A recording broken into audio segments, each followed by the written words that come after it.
The country of Ecuador is considered small to some people. On the contrary, sources say that there is around 13 million people living there. Ecuador is made up of mestizos, who are mixed in Spanish Americans, Amerindians, Caucasians, and Afro-Ecuadorians, and the population is currently still growing at 1.5%. The official language of Ecuador is Spanish. Another language that the Indian population uses is called Quechua, and English is the most common spoken language among tourist providers and professionals. Ecuador does allow religious freedom. Most of the population is Roman Catholic, which was presented when the Spanish came and took control. Today, most people consider themselves to be Catholic, but mix the Catholic beliefs with personal beliefs that they have always traditionally held. Ecuador uses a simple, polite handshake and smile as the most shared greeting. However, when two people are close, they greet in a much more tactile manner. Men embrace and pat each other on the shoulder, and women kiss once on the right cheek. Ecuador currently is not using technology in much of its environment.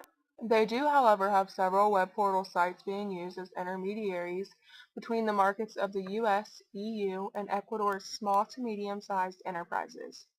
Ecuador's education is growing and the economy is recovering nonetheless, which could potentially open the door for more booming IT in the future.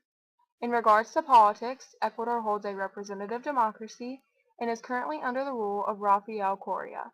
The president wrote a successful new constitution in 2008 and was re-elected for his third term in 2013. In 2008, President Rafael Correa of Ecuador enacted a debt repudiation of outstanding foreign bonds the country owed to investors.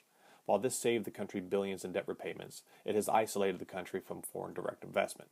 As a result, Correa has had to court investments from the People's Republic of China and the Islamic Republic of Iran to fund Ecuador's policies, which have led to economic growth and decreases in unemployment.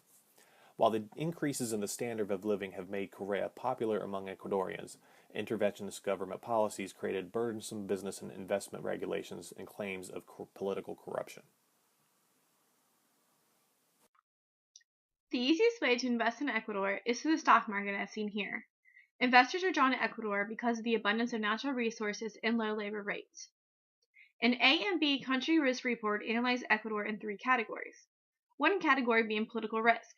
Ecuador earned a high risk rating in this category. The government of Ecuador has encouraged foreign investment in a couple ways. The government has created the Invest Ecuador program that promotes and facilitates local and foreign investments.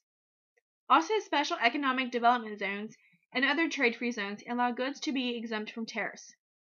These zones receive special treatment in regards to taxes, trade, and other financial regulations. However, just as the government promoted foreign investment, their involvement in the economy has proven to negatively impact foreign investment.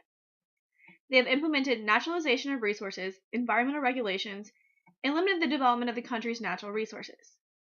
Government officials often demand petty bribes and commit minor theft of public property. The government's involvement has caused uncertainty and repression in businesses and investments.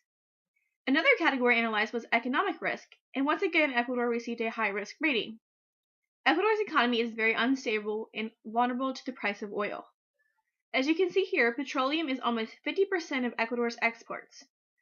Agricultural products are also a large percentage of exports.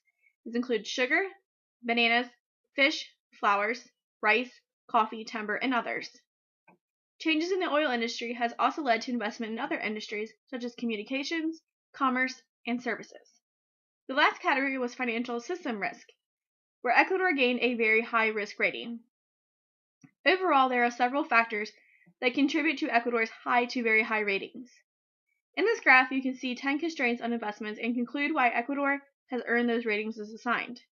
This country is very risky for investors overall. Each country has basic equipment and structures such as roads or bridges that allow it to function properly. This is what we call infrastructure. Roads, bridges, ports, and other states of travel are factors in a country's success that help to keep current residents happy, increase the number of visitors, and improve business. Annually, Ecuador is spending $4.5 billion on infrastructure for maintaining and upgrading their current structures. A new paved road, Ruta de Espanjos, allows visitors as well as current residents to enjoy the beautiful scenery as they travel from Ecuador's north coast to south. Ecuadorians have a strong sense of commitment to the company they work for, which in turn means they are rewarded with bonuses and incentives at year-end. With this strong sense of commitment, most citizens will go without pay in times of downfall because they believe in a positive future and know when the company gets back on their feet, they will be compensated accordingly. To stimulate growth for a country, the government spends money or public investment to improve education and health. Public investment has doubled from 21% in 2006 to 42% in 2012, allowing for increased education and healthcare programs for its residents.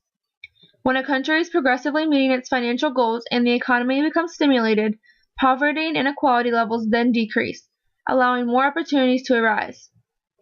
Poverty has decreased from 37.6% in 2006 to 27.3% in 2012, allowing citizens to live comfortably above the national poverty line. One of the main supply chain issues that is currently affecting Ecuador's economy is in the shrimp farming industry.